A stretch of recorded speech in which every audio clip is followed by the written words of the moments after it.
பாலிவுட் சினிமாவில் மூத்த நடிகையாக திகழ்ந்து வரும் நடிகை நீனா குப்தா தன்னுடைய 66வது வயதில் தொடர்ந்து படங்களிலும் வெப் தொடர்களிலும் நடித்து வராங்க. கொல்கத்தாவை சேர்ந்த நீனா குப்தா 1982ஆம் ஆண்டில் சாத் சாத் என்ற படத்தின் மூலம் அறிமுகமாகினாங்க. அம்லன் குசும் கோஸ் என்பவரை கடந்த 1977ஆம் ஆண்டில் திருமணம் செய்து ஒரே வருடத்தில் விவாகரத்து பெற்றாங்க. ஒரு மகள் இருக்கும் நிலையில் சிங்கிள் மதராக இருந்து குழந்தையை வளர்த்து வந்தாங்க. கடந்த 2008ஆம் ஆண்டில் தன்னுடைய 49வது வயதில் டெல்லியைச் சேர்ந்த பட்டய கணக்காளரான விவேக் மிஸ்ராவை இரண்டாவது திருமணமும் செய்து கொண்டாங்க. தற்போது 66வது வயதில் நீனா குப்தா கர்ப்பமாக இருக்காங்கன்ற ஒரு தகவல் வெளியாகி உள்ளது. ராஷ்மிகா விஜய் திருமண வரவேற்பு நிகழ்ச்சியில் தன் கணவருடன் கலந்து கொண்டாங்க.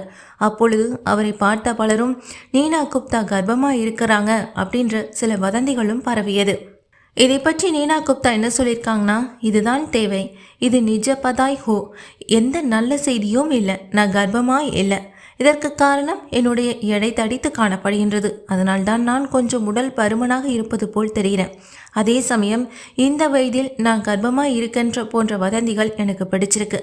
நான் முன்னேறி வருகிறோம் என்பதற்கான சான்றுதான் இதுன்னு சொல்லியிருக்காங்க.